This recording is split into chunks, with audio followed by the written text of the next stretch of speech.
Ahora sí. Entonces, hablando del aspecto político, ¿no? Retomo un poquito ahora que volvimos ahora a grabar. Este aspecto en donde nos atañe a todos como integrantes de la institución. ¿Por qué? Porque todos somos portadores de la institución, ¿sí? Es decir, cuando uno habla o plantea, ¿no? O dice algo o realiza una determinada acción, ¿sí? Está poniendo el nombre de la institución en juego. ¿Mm?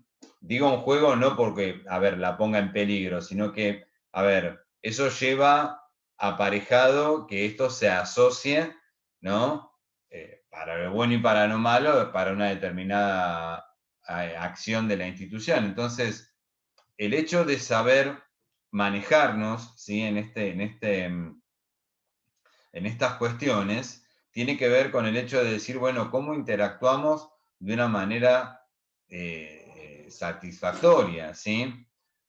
Por supuesto que esto requiere también a veces de mucho tiempo andado, ¿no? Y de mucha experiencia, porque bueno, como decía al principio, de repente es como que tenemos padres y padres, ¿no? Y sabemos que hay padres que son muy conflictivos, y aparte más allá de lo que sean conflictivos o no, también un elemento que tenemos que tener en cuenta es las características, ¿no es cierto?, de las familias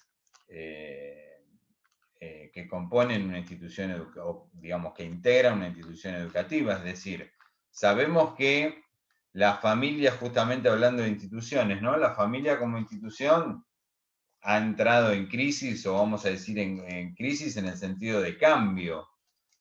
¿Por qué? Porque tenemos distintos modelos de familia, ¿sí? O sea, la familia ensamblada, ¿no? Familias en donde las parejas, digamos, pueden ser del mismo sexo, ¿sí? Chicos que se crían a lo mejor solamente con su abuelo, ¿eh?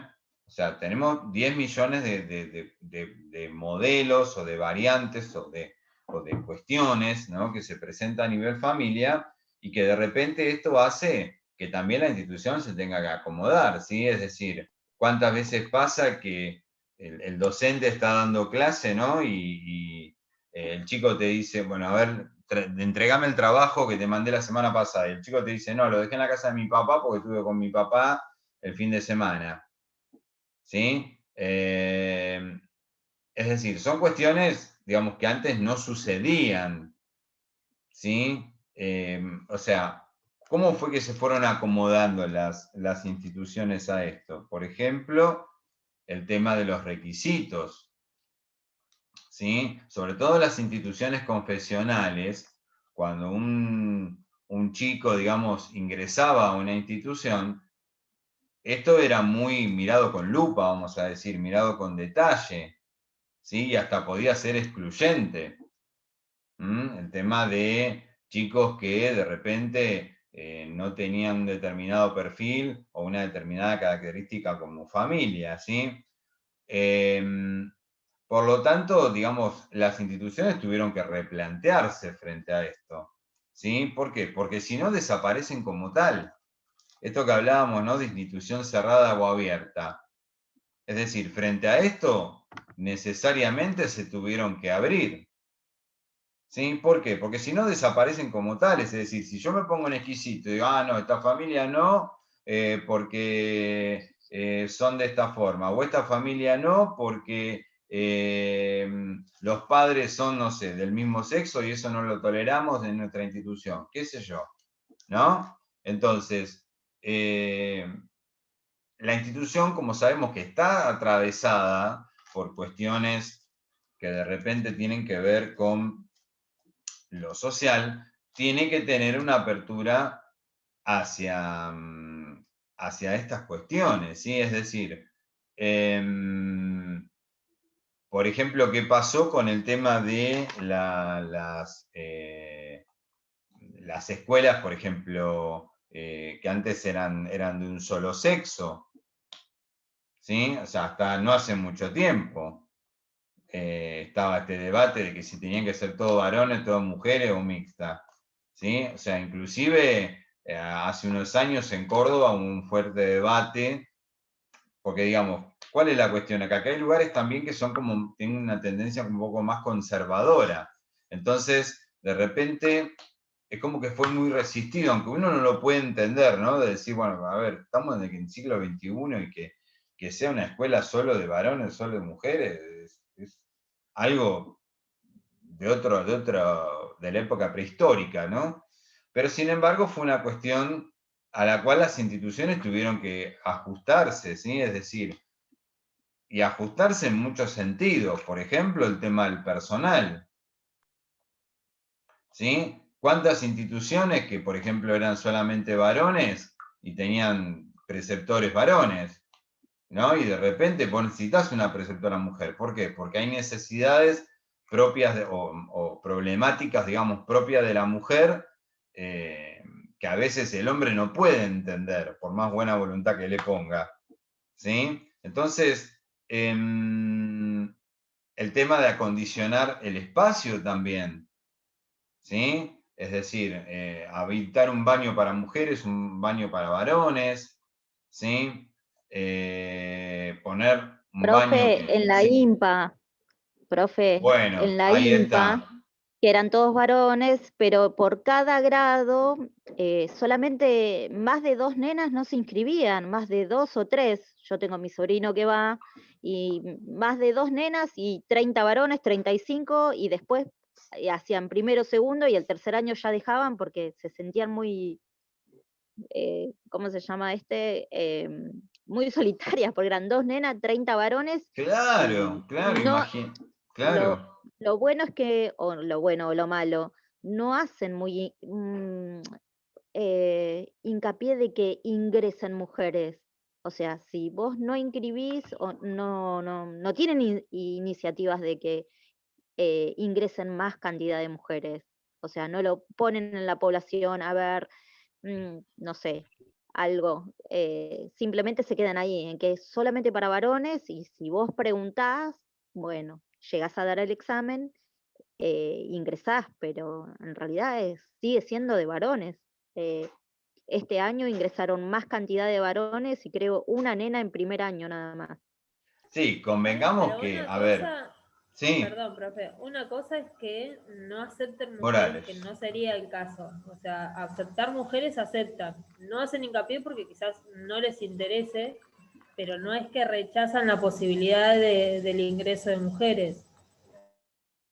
No, es que yo creo que, a ver, no se pueden poner en... Yo coincido con vos, Jimena, es decir, no pueden ponerse en esa tesitura de decir no aceptamos mujeres porque yo creo que, digamos, se transforman en dinosaurios caminando, ¿sí?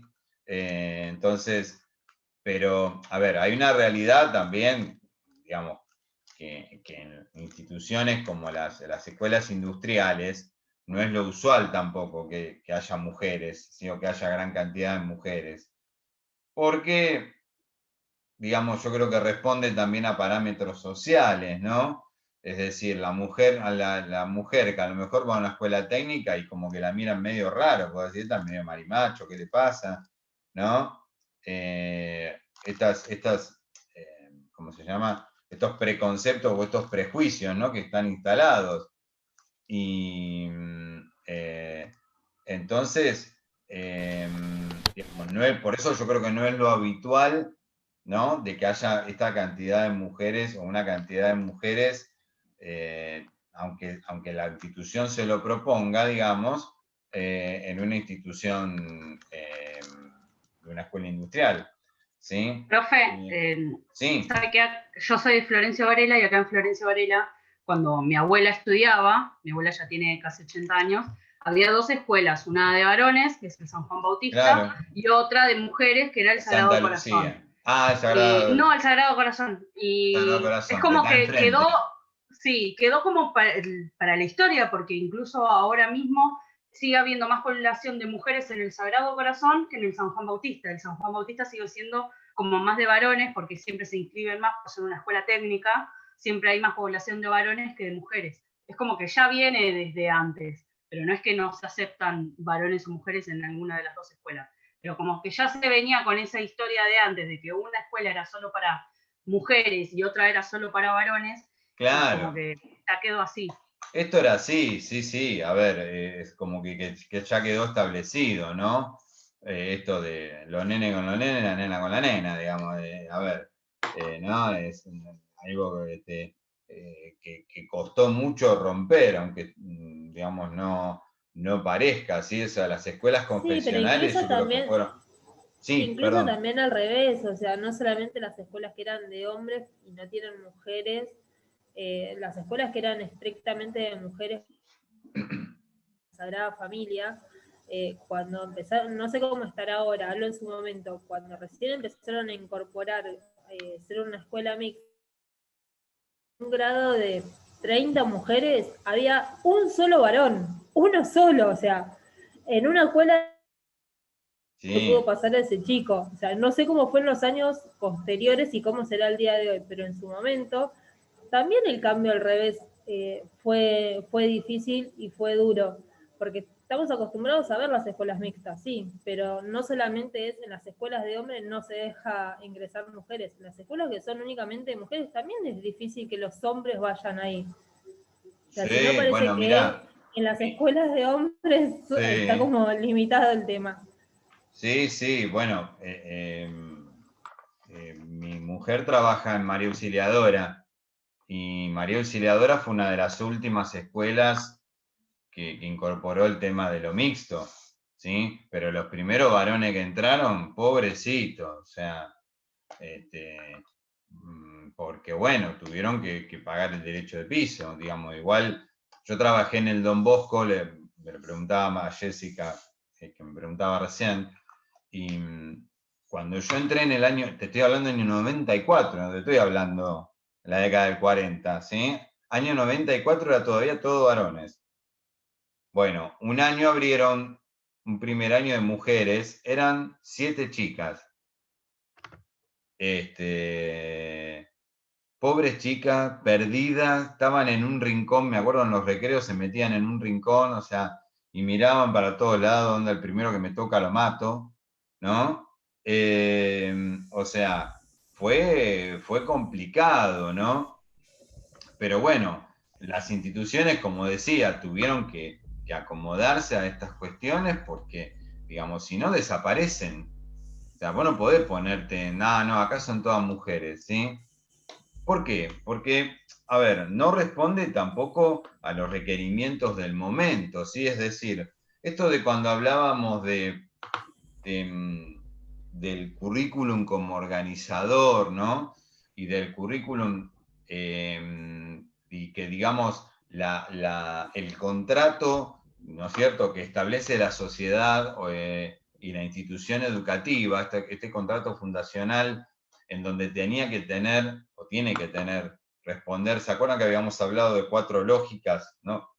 En donde uno era la lógica doméstica, ¿sí? La lógica de las ciencias, la lógica cívica, ¿sí? Lógica económica. Es decir, ¿por qué? Porque la familia, ¿sí? O la persona que elige una determinada institución para sus hijos, lo hace en función de estas 4 lógicas, es decir, la familia va a buscar, ahora por ejemplo es imposible, yo creo, encontrar una familia que te diga, no, yo quiero que vaya a una escuela nada más que de varones.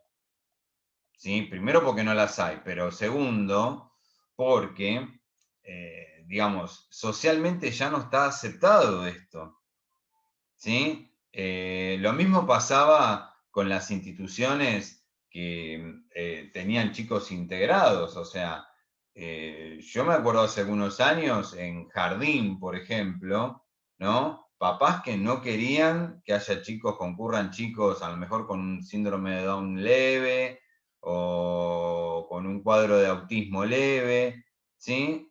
¿Por qué? Porque estaba este miedo, ¿sí? Estaba este tema de que de repente su hijo se puede contagiar o retrasar o adquirir ciertos hábitos, o sea, esos preconceptos que también quedaron como perimidos también, ¿no? Ahora hablamos en forma muy natural de lo que es la integración, ¿sí? Pero así todo, yo conozco escuelas que que tienen, digamos, chicos integrados, pero que también hasta en un momento dado se plantean también el hecho de decir, bueno, ¿hasta dónde integramos chicos? ¿Por qué? Porque eso requiere un determinado laburo, ¿sí? Es decir, el docente, a ver, muchas veces tiene que estar atento a ese chico, ¿se entiende? Es decir, yo puedo tener en un aula 35 chicos y tengo uno que es integrado, y uno tiene que estar un poco más pendiente, ¿sí? ¿Por qué? Porque aparte tenés una integradora que te está atrás, que te pide y que te dice, y tenés que elevar informes, ¿no? Y acomodar actividades y demás. Y entonces es como que también hay instituciones como que se han replanteado el hecho de decir, bueno, ¿hasta dónde o hasta qué cantidad de chicos tenemos integrados por el hecho de no retrasar, digamos, o no resentir, vamos a decir, la calidad educativa, ¿no? Pero, digamos, la cuestión pasa por, porque en este contrato, ¿sí?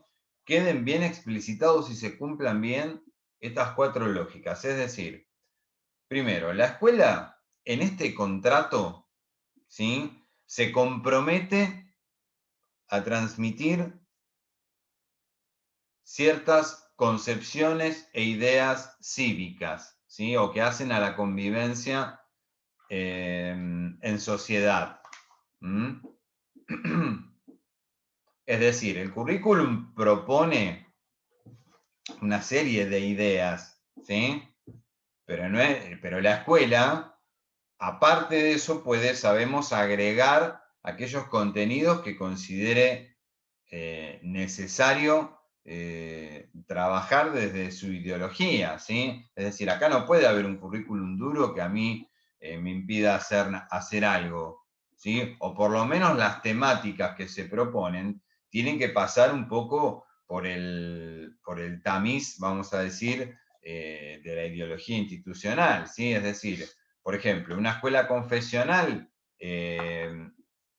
dice, bueno, vamos a trabajar los ESI, ¿no? ESI es la educación sexual integral. Genial, estamos todos de acuerdo en que vamos a trabajar los ESI, pero ¿qué pasa? Una institución confesional no lo va a hacer de la misma manera que una institución totalmente privada o una institución estatal, ¿no? Entonces, un poco lo que vos me hablabas, Jimena, el otro día de la comparación, ¿no? El tema este de decir, bueno, ¿desde qué óptica y de qué perspectiva? ¿Sí? ¿Por qué? Porque el padre que pone a su hijo en una escuela confesional, en teoría por lo menos, lo pone en función de determinados valores, ¿sí? Es decir, yo quiero una escuela que le dé valores de fe, que le inculquen determinadas concepciones religiosas o prácticas religiosas, ¿no? Y a veces es muy difícil conjugar, vamos a decir, algunos de los conceptos, ¿no? Que vienen desde el ministerio o desde los organismos superiores para poder trabajar. Entonces acá la idea es decir, bueno, cómo nos acomodamos frente a esto? ¿Cómo logramos concertar? Por eso habla de contrato, ¿sí? Es decir, cuando se refiere a contrato, se refiere a que hay un Estado, ¿sí? Que va a ser un poco el proveedor de los recursos, ¿sí? Y el que te va a autorizar a funcionar como institución. Y una institución que va a decir, bueno, yo voy a impartir tal conocimiento, ¿sí? O voy a realizar tales prácticas, ¿sí?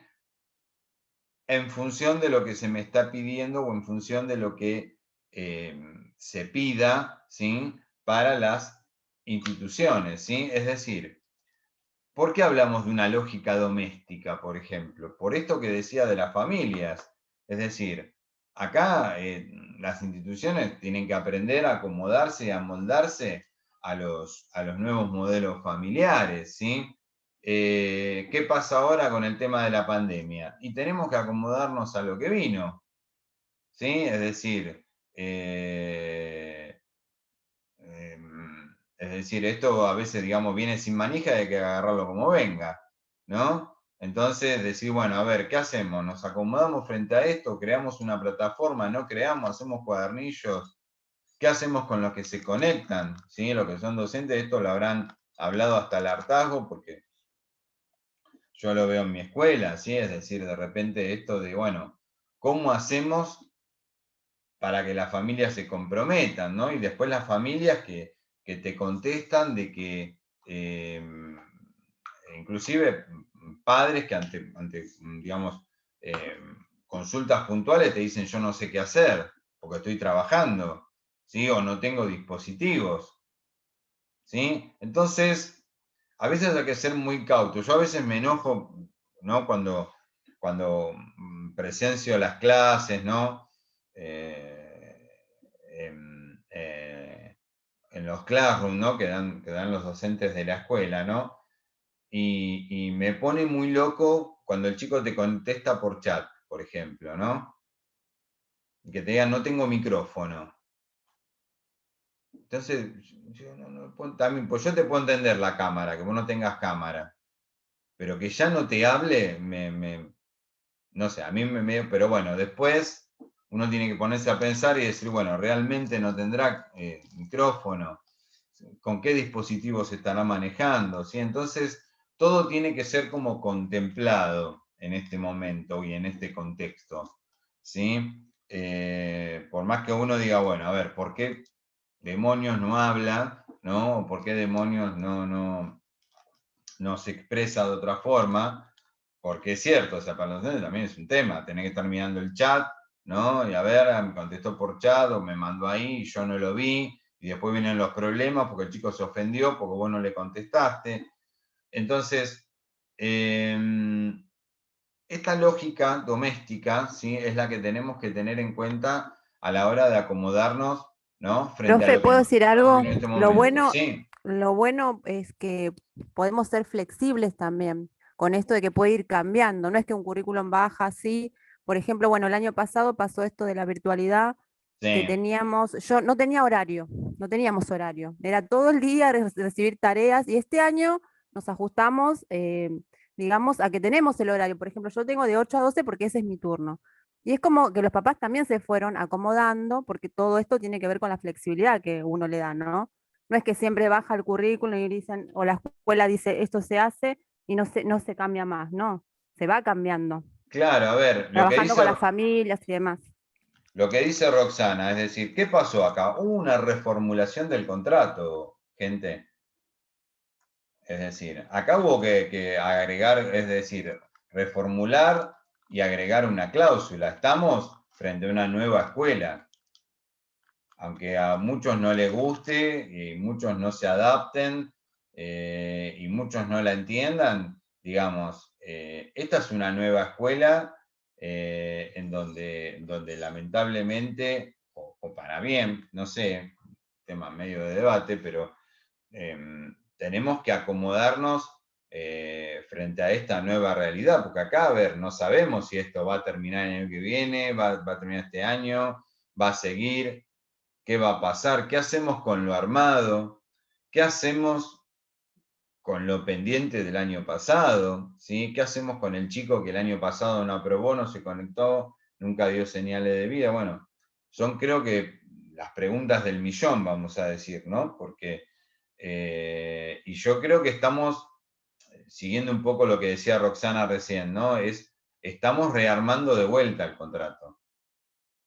¿Sí? Acá hay un Estado que de repente, y una institución que se tienen que reacomodar frente a esto y se tienen que reacomodar frente al hecho de decir, bueno, ¿cómo seguimos en este contexto? ¿Sí? Es decir, por eso, cuando hablamos de este concepto de las lógicas, ¿sí? Tiene que ver con esto, es decir, cómo respondemos, vamos a decir, a la lógica del momento o a la realidad del momento, ¿sí? En esto consiste el hecho de decir, bueno, ¿cómo nos reformulamos como institución, ¿no? Y qué capacidad también tenemos para reformularnos, es decir, es una cuestión de decir, bueno, hasta dónde nos proponemos cambiar o no, que también, a ver, un poco lo que hablábamos al principio, las instituciones se tienen que acomodar, porque si no, digamos que dejan de tener su razón de ser, ¿sí? Es decir, yo he conocido padres que en primer año, antes del 2019 estaban chochos, en el 2020 no quedaron conformes con la virtualidad y han sacado a sus hijos de la escuela, ¿sí? Entonces, la cuestión pasa por decir, bueno, ¿cómo nos acomodamos frente a esto? Es decir, las instituciones necesitan, sí o sí, a veces estos sacudones, ¿no? En el sentido de que necesita incorporar también nuevas cuestiones y nueva tecnología, digamos. Antes era algo que pasaba medio de lado, ¿no? El hecho de utilizar un dispositivo en clase, o utilizar un Classroom, utilizar un Facebook, o sea, era una cosa medio de que lo hacía uno que era medio delirado. Ahora todos tuvieron que adaptarse, aprender, ¿sí? Inclusive yo he tenido docentes, gente de muchos años, que ahora están chochos, lo ves y están con los auriculares encima todo el día, ¿sí? Y el micrófono. Entonces, yo creo que igualmente hay que ser cautos frente a esto. Esta es una opinión totalmente personal mía. Yo creo que también esto dejó al desnudo el hecho de que esto no reemplaza el contacto con el docente o el estar con el maestro. O sea, yo creo que es bienvenido que se complementen, ¿no? Con otros dispositivos o con otros medios, pero yo creo que muchas veces la necesidad del contacto es imprescindible, ¿sí? El hecho de estar ahí en la escuela, de que te digan buen día, a ustedes les pasará a ver con sus amigos, con sus relaciones, ¿no? Decir, che, qué gana de juntarnos como un asado, ¿no? Qué gana de vernos y no estar con la pantallita, pero bueno, en la escuela pasa lo mismo, es decir, en el aprendizaje y nosotros como psicopedagogos, ustedes como futuras psicopedagogas, digamos, sabemos bien lo que es la influencia de lo vincular, ¿sí? Profe, Sí. en el colegio de mi hijo hacen los recreos también virtuales. Ah, El rol del mira. preceptor, Sí. ellos están en primer año y bueno, empezaron con preceptores, obviamente fueron un poquito Sí. tiempo a la escuela. Entonces el rol, o sea, lo que hace el preceptor es a 7:15 les manda mensajito que se levanten, porque 7:30 arrancan todos los días. Y en el horario del recreo les dice, bueno, los invito a unirse virtual, compartir algo, como para que queden conectados o que no pierdan la otra clase siguiente que empieza a 9:45. Ah, mirá Entonces qué como que bueno, me no lo pareció había raro, escuchado pero eso. bueno a la vez. Sí. Y sí, porque Les eso pasan es... música también, pasan canciones, les proponen escuchar canciones. Sí, yo también. Claro, Sí, no sí, tanto sí. como lo del colegio, o sea, cuando ellos se conectan, no hay esa ida y vuelta, como decía recién, del buen día, ¿cómo estás? Eso, es más directamente van a la clase. Y lo que hace el preceptor, supongo, es como que sea más dinámico, más light, más que puedan compartir lo que ellos piensan, lo que sienten, Ujú. compartiendo lo que pueden, pero virtualmente. Sí, nosotros, por ejemplo, hacíamos encuentros virtuales cada tanto, ¿no? Desayunos o cosas así como para que, bueno, apuntalarlos anímicamente, ¿no? Porque también, ojo, es una cuestión, hay una cuestión llamativa de chicos que están deprimidos, chicos que no encuentran la vuelta a esto, digamos que de repente también hay que apuntalarlo, o sea, padres que te dicen, mira, yo ya no sé qué hacer, está todo el día sin hacer nada, no quiere hacer nada, ¿no? Y bueno. Tienen miedo a salir, muchos. Sí, Miedo a sí, salir. sí, chicos grandes, adolescentes, ¿no? Pero bueno, es decir, acá cuando la institución escolar, ¿sí? En su accionar, sabemos que intervienen dos tendencias, ¿sí? Una tendencia conservadora y una tendencia innovadora. Es decir, esto de muchas veces repetir, ¿no? Lo de conservador, de repetir los lugares comunes, ¿sí? de tener o mantener lo que ya está, ¿sí? Y lo innovador que implica el cambio, ¿no? Y esto fue ¿por qué, digamos, se debate tanto dentro de las instituciones educativas este tema de la pandemia o de cómo nos acomodamos? Porque están estas dos tendencias, es decir, como escuela, ¿sí? O como institución educativa, ¿cómo nos mantenemos frente a esto, ¿no? Hay algunos que dicen, bueno, está bien, pero aprobó, no aprobó, ¿sí? La otra vez, por ejemplo, debatían dos docentes de la escuela, ¿no? Por el hecho de, bueno, qué hacíamos o cómo aprobaban, ¿no? El chico que terminaba sexto el año pasado, ¿no? Que a lo mejor viene y da un examen, una mesa de examen, y que no era justo para que también se conectó todo el año pasado, ¿sí? O sea, se armó todo un debate, porque decir, bueno, ¿cómo volvemos al punto de partida? Es decir, ¿cómo nos paramos, ¿no? Frente a todas estas cuestiones, ¿cómo evaluamos? Evaluamos como siempre, tenemos que cambiar, no tenemos que cambiar, ¿sí? ¿Cómo planteamos nuevas formas también de interactuar, de comunicarnos? Docentes hay docentes que se resisten, te cuelgan el trabajito y arreglate, ¿no? O sea, no me parece tampoco. Me parece que tiene que haber un contacto, ¿sí? Entonces, bueno, ahora, si se corta, ahora nos volvemos a conectar. Pero la cuestión es esta, es decir, cómo nos replegamos, nos replanteamos o nos reposicionamos como institución frente a una necesidad como esta, ¿no?